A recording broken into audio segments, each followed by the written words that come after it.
Allez, salut tout le monde et bienvenue dans 1 heure avec Cody et Idan. Mais comme vous le voyez, cette semaine, je suis tout seul. Et oui, malheureusement, Idan n'a pas pu être disponible. Il a des petits problèmes personnels. Donc voilà, grosse force à lui. Je pense à lui fortement et j'espère que tout va aller bien au mieux pour lui. Et on espère le voir de retour la semaine prochaine. Mais en attendant, donc, cette semaine, je serai tout seul. Je tenais quand même à faire ce petit point hebdomadaire, hein, tout simplement, que je fais sur ma chaîne avec Idan généralement. Mais bon, là, cette semaine, je me suis dit: «Bon voilà, il peut pas être là, mais on va le faire quand même, on va le faire tout seul». Après, je vais être honnête avec vous, c'est une petite semaine de catch, hein, voilà. Donc c'est pour ça, je me suis dit: «Je vais quand même faire un podcast». Je ne sais pas combien ça va durer, alors vous vous en doutez que je vais pas tenir 1 heure à parler tout seul, hein. Je vais quand même faire ça, je pense, en une vingtaine de minutes, même si on sait entre vous et moi que si vous me suivez depuis quelque temps, bah, je peux parler tout seul pendant très longtemps, mais je comptais donc quand même faire ce podcast. Donc 1 heure, peut-être 30 minutes avec Cody, on ne sait pas, on va le voir. Mais en tout cas, si vous aimez les podcasts que je fais avec Idan, n'hésitez pas à laisser un like, un partage pour soutenir la chaîne. On est également disponible en audio sur toutes les plateformes de podcast. Donc il y aura des bugs, hein, ce soir, étant donné que je suis tout seul, je vais faire le moins de coupures parce que j'ai pas envie de faire un truc ultra monté. Donc vous m'en voudrez pas si des fois je bug, mais mais voilà. Mais en tout cas, donc comme je le disais, disponible sur toutes les plateformes de podcast, donc n'hésitez pas, vous pouvez également nous écouter. Et si vous nous écoutez, bah, vous pouvez également regarder donc 1 heure avec Cody et Idan et d'autres choses qui se passent sur la chaîne, donc sur la chaîne YouTube chez Cody. Merci à vous, on est presque 2 500 sur la chaîne, donc ça fait plaisir. Merci beaucoup du soutien. Bref, donc cette semaine, une émission un peu particulière, vous vous en doutez, mais on va quand même revenir sur ce qui s'est passé du côté de Raw, ce qui s'est passé du côté de NXT, et il y aura également un peu de Evolve. Au point de vue des news cette semaine, c'est très très calme, hein, clairement. On va revenir sur une news, mais je vais vous en parler également quand je vais parler de Raw, donc je ne vais pas trop m'attarder dessus. Je vous remercie également donc pour les personnes qui ont regardé la review de Backlash 2025 que j'ai fait avec Monsieur Idan. Donc merci à vous pour le soutien, les likes, le partage, etc., etc. Merci beaucoup. Vous avez été assez nombreux quand même à réagir sur ce podcast. Il n'y avait pas vraiment de questions, en tout cas des questions que j'aurais pu répondre seul. Donc je n'ai pas pris de commentaires cette semaine, mais par contre, ce que je vais faire, c'est que j'ai vu quand même pas mal de réactions, et ça, c'est pas c'est j'en ai vu 2 là sur les 2 derniers podcasts. C'était entre autres, All Black Bundy et également, Ricky Spanish qui, en gros, expliquaient que leur intérêt pour WWE actuellement est, pas très fort, et que, devant Backlash, ils se sont, on va dire les termes, hein, ils se sont fait un peu chier. Moi, je voulais juste répondre à cette partie-là, que les gens, il y a beaucoup de gens, je trouve, qui analysent la WWE comme un truc hyper, en tout cas, qui ont beaucoup d'attentes. Je ne sais pas si c'est que vous analysez vachement WWE ou que vous avez beaucoup d'attentes, mais en tout cas que actuellement la WWE et j'ai envie de dire le catch mainstream en règle générale, bah, de ce que je lis en tout cas, ça ne vous plaît pas. Par exemple, All Black Bundy avait dit il avait été plus diverti par notre podcast que par tout simplement donc Backlash.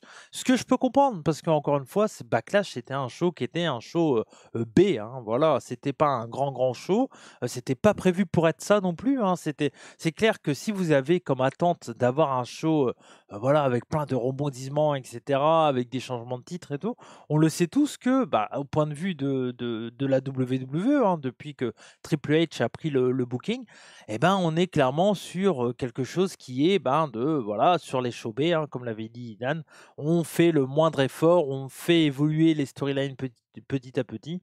Et voilà. Et je peux comprendre la frustration peut-être de certains en se disant il y a une capacité de faire des putains de shows à chaque fois et on se bloque entre guillemets ben, en faisant des petits shows et en faisant évoluer les storylines petit à petit. Mais comme vous le voyez également, à WWE, il y a énormément de shows. Déjà, quand on calcule entre Raw, SmackDown, NXT, etc., bah, on va parler que du main roster, on va dire Raw et SmackDown. il y a quand même, bon voilà, 5 heures de show à booker. En plus de ça, on va, rajouter, donc 3 heures de pay-per-view, puis, en plus des shows, Saturday Night Main Event, et cetera, et cetera. Donc il y a plusieurs trucs à rajouter qui fait quand même il y a quand même beaucoup d'heures de catch à booker. Et c'est vrai que souvent, nous, en tant que fans, on se dit: «Mais pourquoi ils font pas des gros trucs tout le temps et tout?» Bah, le but, en fait, de WWE, c'est que tu reviennes chaque semaine. Et si on te donne tout d'un coup, bah, c'est clair et net que tu vas pas revenir. Tandis que si on te donne petit à petit, par petit bout, eh ben, les gens, en règle générale, vont revenir. Après, c'est sûr que à force de te donner juste un tout petit peu, il y a peut-être des gens qui vont commencer à se dire: «Bon, moi je m'emmerde, il se passe pas grand-chose à part des petites choses, je ne vais pas revenir». Mais il faut se dire aussi que WWE, leur cible, elle est simple, hein, c'est le grand public. C'est un show comme la NBA. Il faut pas croire que tous les gens qui vont voir des matchs de NBA ou de NFL, ce sont des fans du sport. C'est des gens qui aiment bien, en règle générale, le foot US pour la NFL et puis bah, le basket pour la NBA. Mais c'est pas des mecs qui vont regarder tous les matchs, tous les trucs et tout ça et tout ça. Et pourquoi je vous dis ça? Bah, avec WWE, c'est exactement la même chose. Pourquoi les storylines avancent également petit à petit, selon moi, encore une fois? Pour moi, c'est simple, c'est parce que ils peuvent pas se permettre de tout changer d'un coup, parce que comme leur public, c'est le grand public, alors oui, il y a les fans de catch comme nous, mais on est une toute petite partie et le reste du public, tout simplement, bah, c'est des gens qui vont voir peut-être un, 2, 3 shows dans l'année et donc quand ils arrivent à WWE, que ça soit pour un Raw, un SmackDown, voire un pay-per-view, bah, il faut pas qu'ils soient extrêmement perdus. Il faut qu'ils puissent eux aussi apprécier le spectacle et c'est pour ça que, selon moi, ils vont faire des avancements petit à petit. Ce que je peux comprendre, encore une fois, assez frustrant et peu passionnant peut-être pour certains. Mais moi, je vous le dis, moi personnellement, depuis que je reviens vers WWE et que je fais tous ces podcasts avec Idan et Benny chaque semaine, je prends beaucoup de plaisir à le regarder. Alors c'est vrai que des fois, moi personnellement, je vais avoir moins envie de regarder et je vais avoir cette sensation un peu de m'ennuyer devant les shows. Il y a plusieurs raisons de ça, parce que il y a un truc qu'il faut se dire aussi, c'est que quand on regarde du catch, si vous êtes un peu fatigué, si vous avez un peu la flemme de regarder, c'est sûr et certain que vous allez pas passer un bon moment. Moi, j'en ai regardé du catch, hein, plein, plein, plein, plein, plein, vous le savez si vous me suivez. Et quand je regardais beaucoup de catch, entre autres japonais, j'avais toujours cette sensation des fois de redite, «Oh, on me redonne la même soupe et tout». Mais le catch japonais était fait comme ça. Et il y avait aussi le fait que, bah, des fois, j'étais pas trop motivé à regarder et il y a des matchs que j'aurais appréciés de base et vu que j'avais un peu la flemme, un peu la fatigue et tout, bah, c'est sûr que, tu as moins de motivation et moins d'envie et tu es moins hypé et moins accroché par le produit. Et WWE, bah, c'est exactement pareil. C'est sûr que si vous arrivez devant le show en vous disant: «Bon, bah, je vais regarder un peu par défaut parce que voilà, c'est WWE et tout ça», c'est clair et net que jamais, WWE va vous dire: «Mais en fait, je vais te faire changer d'avis». Eux, ils s'en foutent, c'est pas ça qu'ils cherchent. Eux, ils cherchent juste à faire plaisir à des gens qui vont venir se déplacer ou regarder Netflix totalement par hasard, quoi. Donc c'est ça et je peux comprendre la frustration, encore une fois, comme je le dis, tout à l'heure, des gros fans qui ont apprécié le produit pendant un certain moment. Mais moi, je trouve que le produit, il a jamais été aussi bon depuis, pas mal de temps, quoi. Quand on réfléchit, on a du très bon catch, les storylines sont logiques, certes très prévisibles, mais assez logiques et malgré ça, j'arrive quand même de temps en temps à être un peu surpris. Donc moi, je trouve que en ce moment, WWE, c'est vraiment bien et quand on se souvient de comment c'était avant, c'est pas la même histoire, voilà. Donc c'est sûr que après on peut aussi, bah, moins accrocher avec le catch et ça peut être une question aussi, c'est, si vous êtes, moins hypé par WWE actuellement et j'ai envie de vous dire le catch mainstream en règle générale, que ça soit All Elite ou WWE, pour des raisons sûrement totalement différentes d'ailleurs, ben, c'est peut-être votre passion pour le catch qui est, soit en train de changer et pas totalement disparaître, mais aussi un peu de disparaître avec le temps. Moi, mon conseil, parce que moi je l'ai eu aussi comme tout fan de catch, on a eu un moment où on était moins passionné, moins à fond dans ce qu'on faisait. Moi, ce qui m'aide personnellement à suivre et à me motiver à suivre, chaque semaine, c'est tout simplement, ce que je fais actuellement, à savoir vous en parler, sur ma chaîne YouTube avec Idan, avec Benny et et avec vous. Donc c'est ça qui, moi, me motive personnellement à suivre, à essayer de m'intéresser aux plus petites storylines de la WWE parce que, je le répète encore une fois, mais même les plus petites storylines à WWE, Triple H donne un intérêt. L'intérêt, en fait, c'est soit tu le trouves et tu as envie de t'y intéresser, là, tu vas trouver un intérêt, mais si tu as pas envie de t'y intéresser, tu veux dire: «Oh, bah, les couilles, je m'en fous». Tu vois? C'est comme j'ai vu beaucoup de commentaires par rapport à Lyra Valkyria où des gens disaient: «Moi, personnellement, Lyra, je m'en fous». Ben, moi, j'ai envie de te dire, essaye de regarder un peu, je trouve que après je comprends, c'est pas un personnage intéressant, c'est juste une bonne catcheuse. Mais voilà. Mais bon, je tourne un peu en rond parce que, quand on est en solo, c'est un peu ça, hein, bien sûr, mais je pense que vous avez compris ce que j'essaye de vous dire tout simplement, c'est que, en fait, WWE et le catch en général, en fait, faut surtout pas se forcer, quoi. Et si vous avez pas envie de regarder, faites l'impasse 2 semaines, 3 semaines, regardez que les gros shows. Enfin, vous pouvez, également, nous écouter et pas et regarder les shows si vous avez pas envie. Il y a également, si vous voulez quand même vous tenir au courant, en vrai, regardez les highlights sur YouTube. Moi, j'ai regardé WWE comme ça pendant très, très longtemps, en regardant uniquement les highlights, chaque semaine qui duraient 10 minutes, par show et c'est vrai que là, je regarde un peu plus depuis, un certain temps, mais là, je vais pas vous mentir, hein, un peu fatigué avec le boulot, il commence à faire chaud et cetera. Voilà, j'ai tendance à regarder les highlights. Par exemple, pour NXT, ça a été les highlights et si je voulais regarder un peu plus, je vais regarder le segment, le truc qui a un peu plus, qui m'intéresse un peu plus après, quoi. Donc voilà, moi, c'est ce que je vous conseillerais. Je comprends, hein, que des gens, ça ne plaise un peu moins, actuellement, mais moi, je trouve que WWE actuellement est vraiment en très, très bonne santé et il y a même pas besoin voilà, d'expliquer pourquoi au point de vue des chiffres, dans les salles et cetera. Mais même l'intérêt du produit est très bon, je trouve actuellement. On a vraiment des belles choses.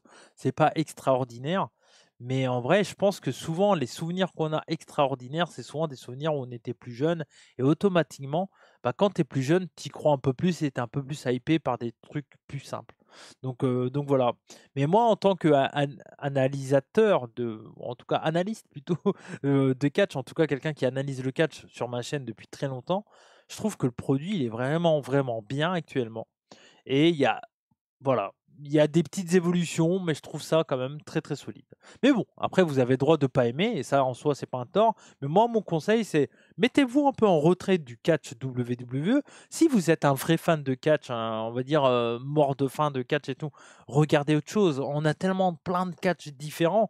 Vous pouvez aller voir le japonais, le français, il y a plein de shows de catch, français qui sont gratuits sur les chaînes YouTube.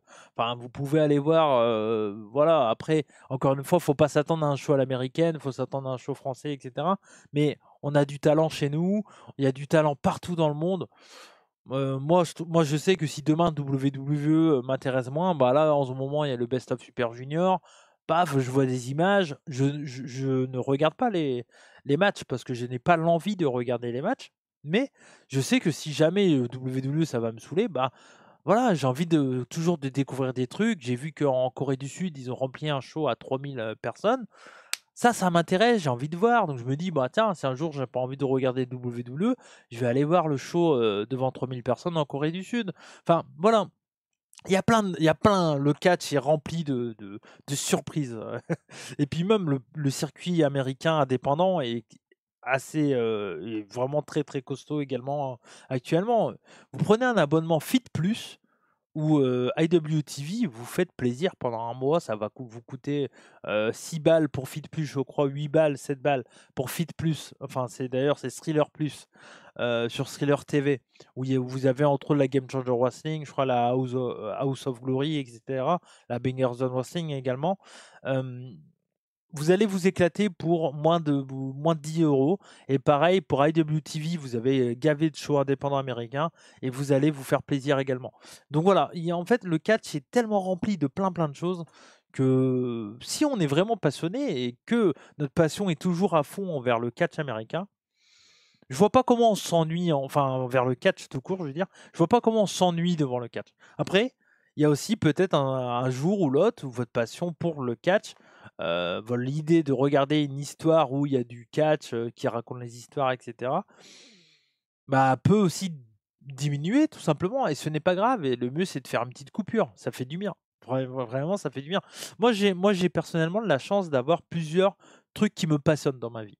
J'ai le catch, bien sûr, la musique qui me prend beaucoup, beaucoup de place, hein, vous l'avez peut-être entendu lors du dernier podcast, mais je vais créer ma chaîne très, très vite, sur, la musique extrême, le métal et cetera. Donc je vais également avoir, parler de ça sur internet. Donc c'est quelque chose qui moi personnellement me fait, plutôt, plaisir et qui me donne plutôt envie et il y a également, bah, les jeux vidéo qui est peut-être l'une des passions que je fais le moins, on va dire actuellement. Donc voilà.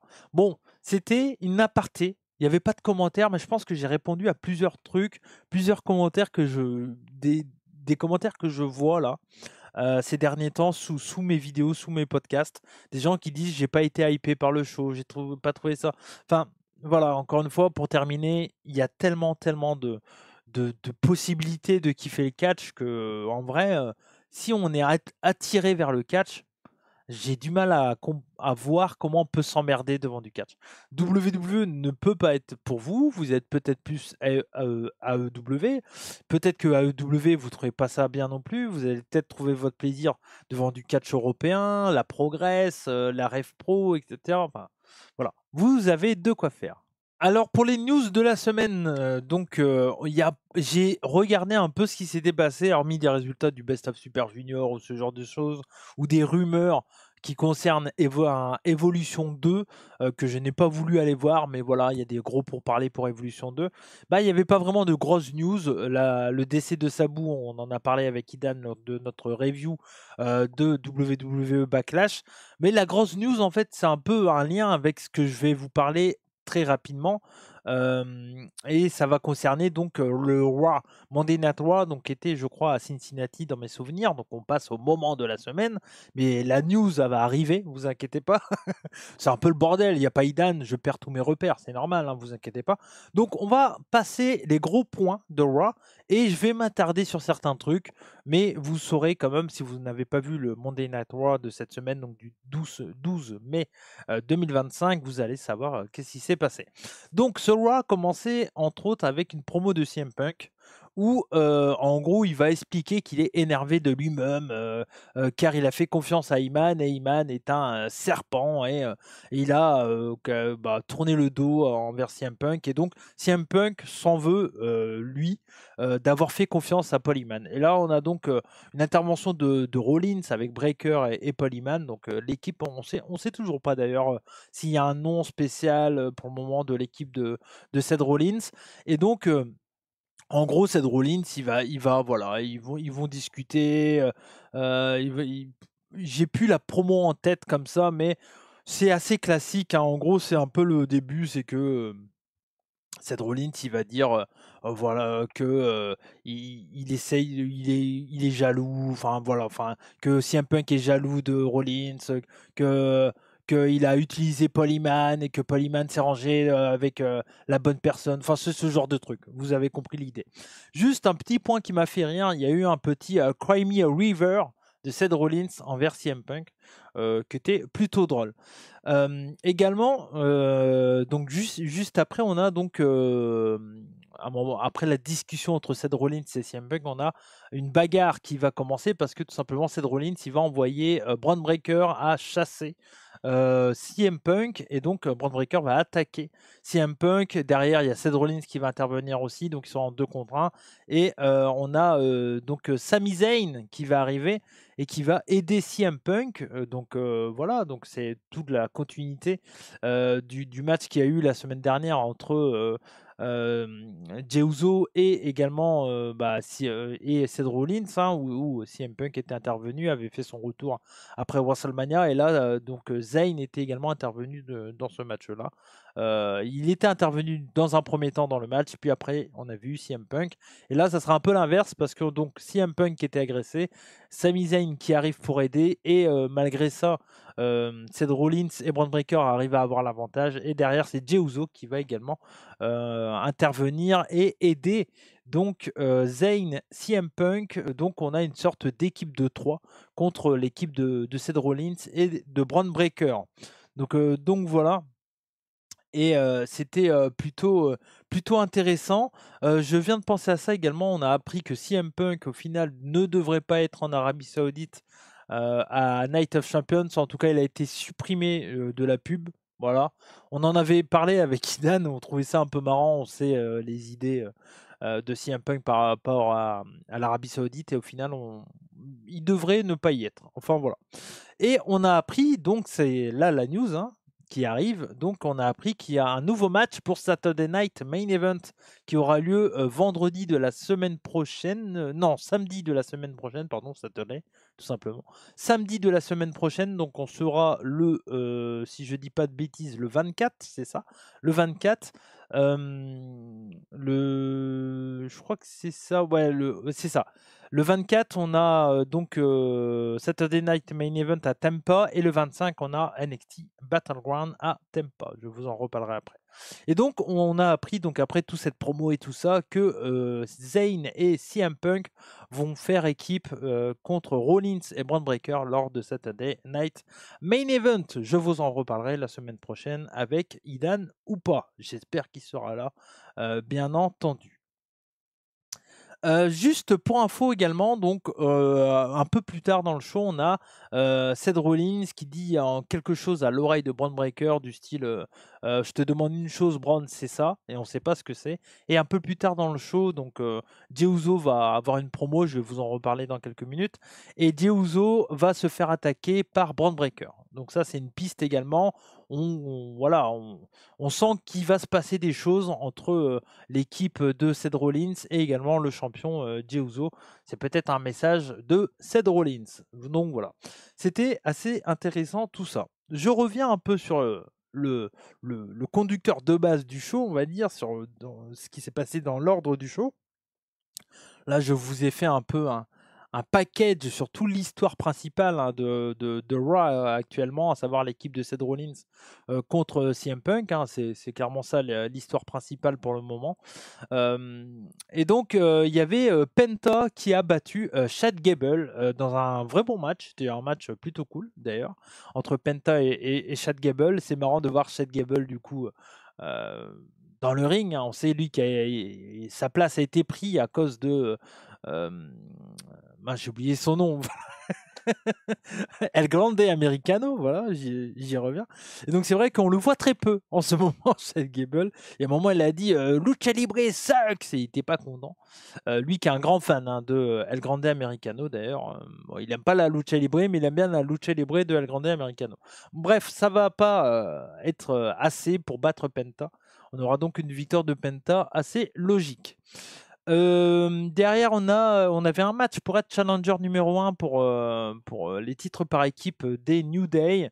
On reste où on est à peu près, on n'a pas trop bougé, à savoir que les War Riders qui ont perdu les titres à WrestleMania contre les New Day restent des gros challengers, mais ça sera donc American Made qui va remporter ce match contre les War Riders, et donc American Made vont être challenger numéro 1 pour les titres par équipe. On ne sait pas encore quand le match par équipe aura lieu. Les War Riders ont perdu parce qu'il y a eu les New Day qui sont intervenus et qui ont fait perdre les War Riders. Donc on continue là-dessus. La division par équipe de Raw, elle est quand même très très pauvre par rapport à celle de SmackDown. On va enchaîner donc avec la promo de Jey Uso.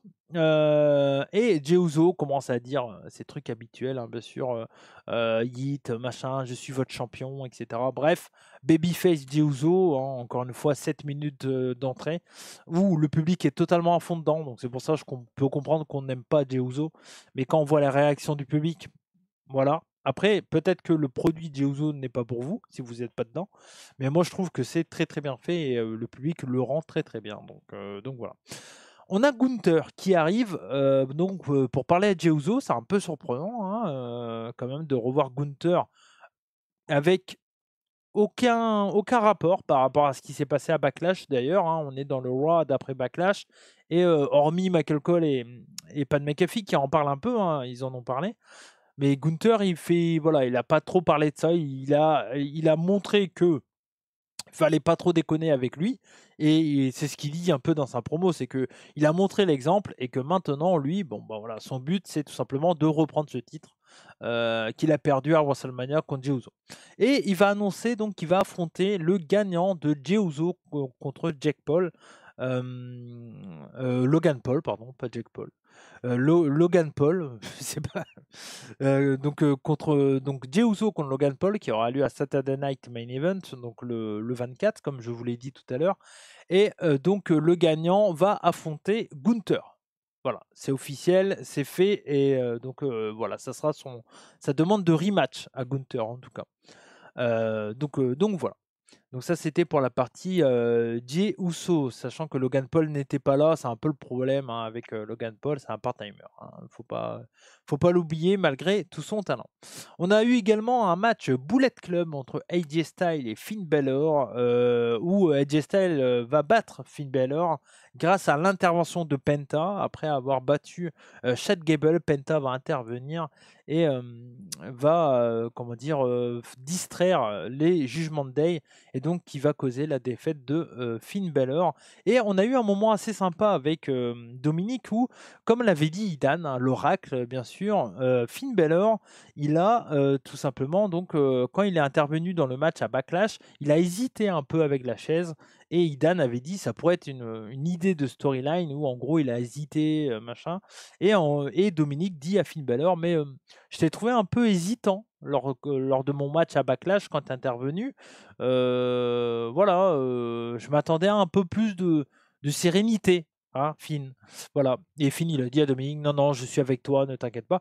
Mais encore une fois, on lance des pistes sur peut-être quelque chose qui va arriver, à savoir un turn. On sent en tout cas un Dominique qui commence à être énervé envers Finn Balor. En plus de ça, il est tout seul là. Actuellement, il n'y a pas Liv Morgan, hein, elle est en tournage. On a vu Dominique au téléphone avec Liv d'ailleurs. Et voilà. On avait également, donc pour terminer, donc il y avait une promo de Becky Lynch. Alors j'ai pas vu totalement la promo. De ce que j'ai vu, ça avait l'air d'être plutôt solide, où en gros elle était je suis méchante et je vous explique pourquoi, hein, voilà. Mais je vais pas plus m'attarder que ça parce que je j'ai pas trop vu. Et on avait en main event également donc la suite, hein, toujours la suite de cette histoire avec Rhea Ripley et Io Sky contre Roxanne Perez et Julia. C'est Rhea Ripley qui a gagné le match contre Julia. Donc voilà, Roxanne Perez et Julia, oui, elles sont ensemble, mais ça fonctionne pas trop, hein. Il y a beaucoup de défaites pour les deux. Pour le moment, on va continuer bien sûr l'histoire entre Rhea Ripley et Io Sky pour le titre World Women's. Donc voilà, c'est ce qui a conclu ce Monday Night Raw, qui était un Monday Night Raw d'après Chobé. Donc c'était sympa, mais encore une fois, c'était pas exceptionnel. Mais je m'attendais pas non plus à un truc exceptionnel. J'ai eu quand même du très bon catch, hein, avec AJ Styles et Finn Balor qui était plutôt sympa, et puis surtout le Penta Chad Gable qui était vraiment intéressant. Donc voilà pour ce Monday Night Raw. Je vais enchaîner avec NXT. Donc c'était NXT du 13 mai, et le gros point principal de ce NXT, c'est toute l'histoire autour de Miles Bourne qui avait gagné. Donc si vous vous en souvenez, si vous ne suivez pas NXT, Miles Bourne avait gagné la Battle Royale de 25 superstars pour être challenger numéro 1 pour le titre de NXT, donc pour le titre de Obafemi à NXT Battleground, qui aura lieu donc le 25 mai. Et donc Miles Bourne, il est avec son équipe, donc le Quarter Catch Crew, No Quarter Catch Crew, et en gros l'histoire, c'est que Ethan Page arrive et il dit à Miles, non mais on pourrait avoir un match toi contre moi, si vraiment tu veux te prouver, parce que moi je te sens pas bien confiant pour ton match contre Bafemi à Battleground. Moi je te propose un match où on fait 1 contre 1, nous deux, et le gagnant, il va rencontrer vraiment, il est challenger numéro 1 pour rencontrer Obafemi. Et au début, Miles Bourne, lui, il n'a pas trop envie, bah normal, il n'a pas envie de perdre son poste de numéro 1, de challenger numéro 1, hein, c'est assez logique. Et c'est Charlie Dempsey, qui, on sent, il y a également un espèce de turn en ce moment, en tout cas les deux hommes se font pas trop confiance. On a un peu la même le même booking que ce qu'on a avec Solo Sikoa et Jacob Fatu du côté de SmackDown, entre Charlie Dempsey et Miles Bourne, où Charlie Dempsey il va influencer un peu dans le mauvais sens Miles Bourne. Et c'est ce qu'il va faire également, il va dire à Miles Bourne, non mais il a raison Ethan Page, pour bien te chauffer pour ton match à Battleground, tu devrais voilà, montrer que tu en as et mettre ton poste de challenger numéro 1 en jeu contre Ethan Page. Et donc c'est ce qu'on va avoir, ça va être accepté par Ava, la general manager de NXT un peu plus tard. Et donc dans ce show, on aura donc Miles Bourne contre Ethan Page pour être challenger numéro 1 à Battleground. Mais en même temps, il y a Charlie Dempsey, il avait pris un match contre Obafemi la semaine dernière, après la victoire de Miles Bourne. Encore une fois, Charlie Dempsey, il avait voulu influencer un peu dans le mauvais sens Miles Bourne. Je trouve ça l'idée assez intéressante, et donc ça avait terminé avec Obafemi qui avait dit ok, tu as un match contre moi et si tu gagnes, tu vas être rajouté dans un... Enfin non, c'était même pas un triple threat, c'était juste si tu gagnes contre moi, tu auras une chance pour le titre. Voilà. Bon. Ça n'a pas suffi, hein, bien sûr, pour Charlie Dempsey. Il a perdu le match contre Bafemi, clean d'ailleurs. Donc voilà. On sent que Charlie Dempsey va sûrement peut-être faire perdre Miles Bourne, parce qu'on sent qu'il est un peu jaloux de la victoire de Miles Bourne du côté de la Battle Royale. Et donc, hop, je regarde un peu. Ouais, c'est ça. Et je suis un peu perdu dans mes fiches. Donc voilà, un peu plus tard. C'est ça quand on est tout seul, c'est que du coup on se perd un peu. Et je viens de regarder, ça fait quand même une demi-heure que je parle tout seul. C'est pas mal, j'espère que vous passez du bon temps à m'écouter. Bon, c'est un peu brouillon, c'est normal, hein, faut pas s'inquiéter. Donc du coup, un peu plus tard également dans le show, donc on a eu ce match entre Miles Bourne et Ethan Page, match qui a été remporté par Miles Bourne, et donc qui va vraiment rencontrer à NXT à Battleground le 25 mai, tout simplement Obafemi pour le titre NXT. Ça sera sa première chance pour le titre NXT, si je ne dis pas de bêtises, à Miles Bourne, qui est vraiment très bon. Vraiment, j'aime beaucoup. Je trouve qu'il a vraiment le pur charisme WWE, guys. C'est vraiment intéressant. Il a gagné avec un tombé surprise sur Ethan Page. Également, donc, dans ce show, on avait Wesley qui a gagné contre Tony D'Angelo. Et pendant le match, donc qui était un match sympa sans plus, Tony D'Angelo, il est préoccupé par l'intervention de Stax Lorenzo, Shining Stax Lorenzo, qui intervient à nouveau sur le Titantron pendant le combat.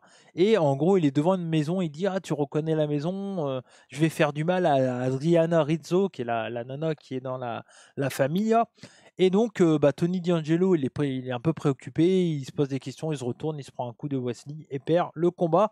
Et du coup, j'y reviendrai sur la carte de NXT Battleground, mais on aura donc ce match entre Shane Stack Lorenzo et Tony D'Angelo. Et également, pour terminer, donc la feud a continué, entre autres, hein, du côté de Grace et Stephanie Vaker, où les deux ont fait équipe contre Fallon Henley et Jessie Jane. Elles ont remporté, donc Grace et Vaker, le match pour dans le main event, tout simplement, de NXT. C'était un bon match, je l'ai vu en très rapide et c'était sympa, et on aura sûrement un gros combat lors du prochain show de NXT. Lors de Battleground, voilà, entre Grace et Vaker. Et donc, pour résumer, là, actuellement, où on en est, on a encore un show NXT avant d'avoir la carte complète de Battleground. Donc, le NXT Battleground, ça sera donc sur Netflix ou le WWE Network, le 25 mai. C'est un dimanche, hein, c'est un dimanche soir, pour info.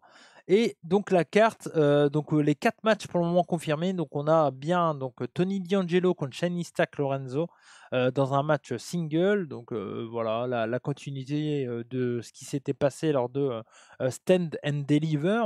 On aura également donc le match pour le titre Women's de NXT, Stephanie Vaker qui va défendre le titre contre Jordan Grace. J'y reviendrai la semaine prochaine avec ou sans Idan sur mes pronostics. Donc voilà.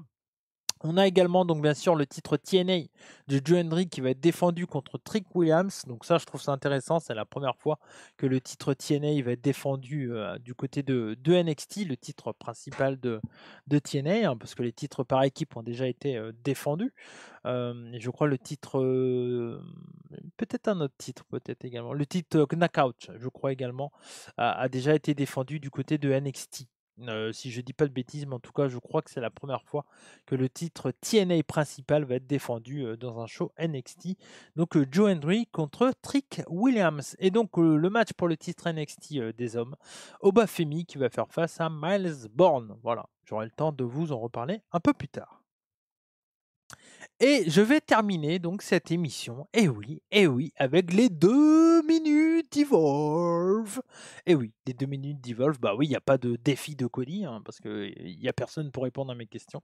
Voilà, quoique j'aurais pu faire un quiz et à vous de répondre dans les commentaires. J'aurais pu faire comme ça aussi, mais j'y ai pas pensé. Donc voilà. Les 2 minutes d'Evolve, oui, je vais vous en parler parce que rapidement, c'était le premier show que je re-regardais. Là, j'avais fait une petite pause d'Evolve parce que pas trop le temps, machin et tout. Et donc là, j'ai re-regardé Evolve. Et ce qui est drôle, c'est que le show a été enregistré le 4 avril. Et entre le 4 avril et maintenant, il s'est passé des releases. Il y a des gens qui ont été virés. Et dans ce show, on a 3 catcheurs qui ont été virés et qui sont dans le show. Et les 3 catcheurs en question, donc c'est Gallus, Joe Coffey et Mark Coffey qui vont avoir un match par équipe entre Harlem Lewis et Kenny Carver. On continue la feud et c'est la préparation, hein, vraiment pour les 2 matchs pour être les premiers champions et championnes de Evolve. Les 2 matchs, je crois, auront lieu dans 3 semaines. On aura un gros show Evolve dans 3 semaines, donc ça va être intéressant à regarder. Pour le moment, on sait qu'il y aura un Fatal 4-Way, ouais, je crois que c'est 2 Fatal 4-Way, chez les femmes et chez les hommes. Et je crois que chez les femmes, on connaît toutes les nanas, mais chez les hommes, par contre, pour le moment, il n'y a que Shin Legacy qui est qualifié pour le moment. Et donc, Gallus avait un match donc, contre Harlem Lewis et Kenny Carver. Match que Gallus a gagné parce qu'il y a eu une misco entre Harlem Lewis et Kenny Carver. Ils sont en feud depuis le début de Evolve. Et donc, c'est marrant parce que Gallus, qui ont été virés entre temps, ils étaient un peu pushés du côté d'Evolve. Et bah voilà, ils avaient gagné contre Harlem Lewis et Kenny Carver. Mais ça n'a pas suffi pour les faire garder à WWE. En même temps, ça fait quand même pas mal de temps qu'ils étaient là. Après, en vrai, en soi, ils pourraient avoir un contrat WWID ou autre, un peu comme Timothy Thatcher qu'on voit à Evolve, et il pourrait être quand même à Evolve, pourquoi pas. Je sais pas trop. Mais en tout cas, voilà. Ça va être un peu bizarre sur le prochain enregistrement parce que ce soit pour Gallus et pour l'autre catcher, je vais vous en reparler dans quelques secondes, qui a été viré, bah, ils étaient un peu pushés du côté d'Evolve. Donc ça me fait penser un peu à ce qui s'était passé avec Mustafa Ali, où il avait un peu un push du côté de NXT et il s'est fait cut. Donc voilà, bon, c'est un peu bizarre, mais c'est la loi du côté de chez WWE. On a eu également donc Kali Armstrong qui elle est la grosse potentielle championne de Evolve chez les femmes, qui est la nana costaud, la black là que j'aime beaucoup et qui a fait un squash contre Massine Holiday en 3 minutes 39. C'était des matchs assez courts, hein, hormis le main event. Et donc le troisième catcheur à être viré et qu'on a vu du côté de Evolve, et ça c'est encore plus perturbant parce que c'est Javier Bernal, le premier catcheur colombien qui a été donc licencié pendant les coupures de mai 2025. Il a gagné contre It's Goal, qui est un catcheur WWE qui est très axé comédie un peu. Et donc Javier Bernal, c'est encore plus particulier parce qu'il lui avait créé un nouveau personnage, un personnage de Javier Bernal métalleux. Au début, il était Javier Bernal, le Sud-Américain, voilà, il jouait un peu là-dessus. Là, il avait un côté très métal, il faisait du mosh pit et tout, là, comme ça, il lui balançait les bras sur son entrée. Il a gagné en 3 minutes 59, mais il a été quand même viré. Voilà. Donc ça n'a pas suffi pour qu'il reste du côté de WWE.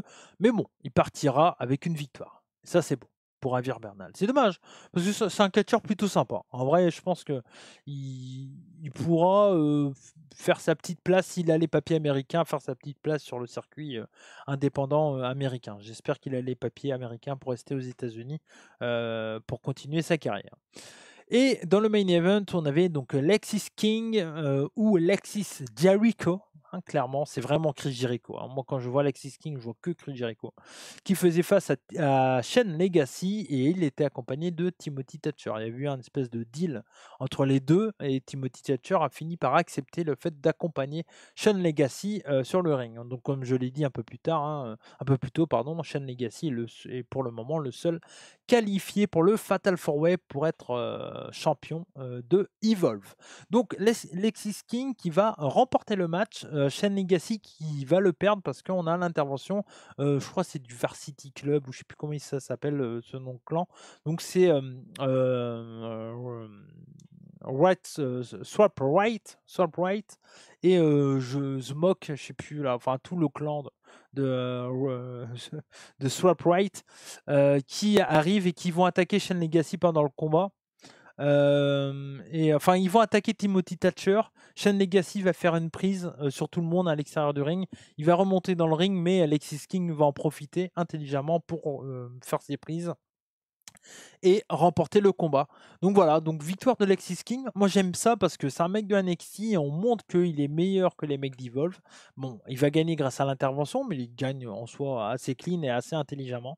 C'était un vrai bon match, 11 minutes 36, c'était le meilleur match de ce show de Evolve. Donc un match plutôt sympa. Je vous conseille en vrai si vous voulez voir un peu à quoi correspond, enfin qu'est-ce que fait Lexis King actuellement et pourquoi je le compare à Chris Jericho et également le talent de Shane Legacy qui est vraiment intéressant. Donc voilà, c'est ce qui va terminer ce 40 minutes avec Cody. Voilà, j'aurais duré 40 minutes quand même. Bah oui, c'est facile quand on discute et quand on est à l'aise à parler comme ça devant une caméra, derrière un micro. Parler tout seul, mais c'est ce que j'ai fait pendant très longtemps. Donc c'est pas trop dérangeant pour moi.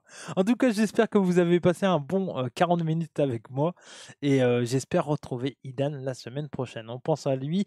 Merci à vous pour votre soutien. N'hésitez pas à liker, partager. Je compte sur vous. Comme on dit chez moi, banzai et surtout n'oubliez pas, soyez curieux.